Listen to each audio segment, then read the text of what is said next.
It's like just after 7:30 today. I'm driving to Toronto for one audition that will probably last like less than 15 minutes or so. This is something that I've been experimenting with this past year. Been to Toronto this many times for auditions, this many times for classes, all driving up from Windsor, 4 hours each way, and booked this many paid things.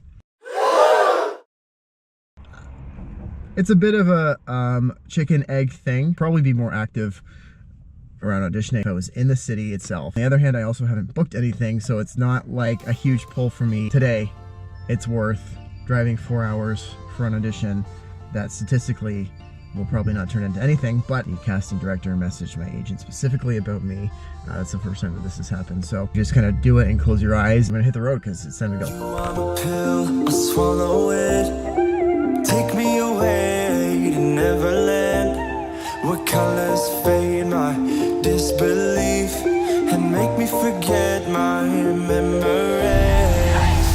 Rent a car you can't afford. As much as it sucks to drive 4 hours each way, I use this time as like a meditative, chill Dan time, and I just really podcast binge and zone out, and I'm really have made friends with this drive over the past Don't care year. about the place we found. We'll still be up. We're in Time to gas up.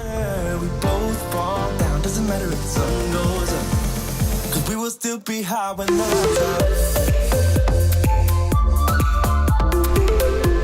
I'm not particularly proud of how much money I spend on gas when I do these trips, and it basically at times when I've gone like weekly up to Toronto, it's like, why not just spend that on Toronto rent? It's not a long-term thing, and it's working for me right now, but yeah, I don't feel the best about my gas consumption.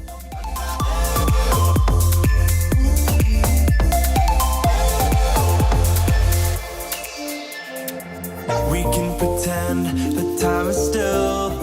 Stay in the daydream, chase the thrill.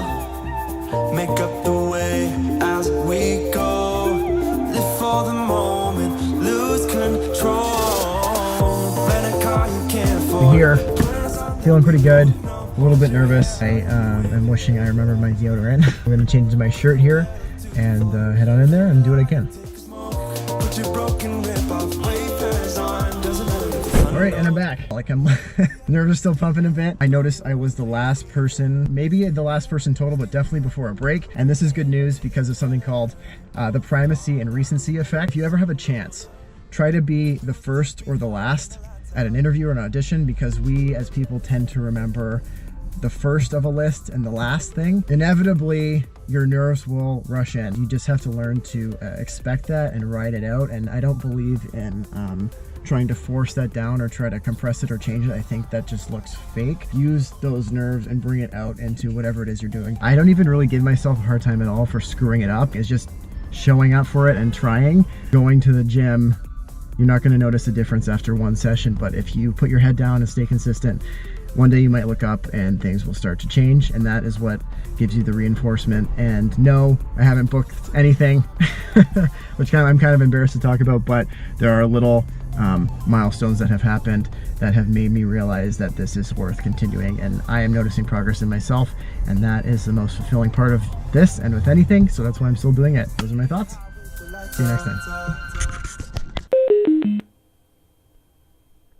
I just want people to see, anyone who hasn't been to Toronto before, the CN Tower. It's just a really beautiful piece of architecture.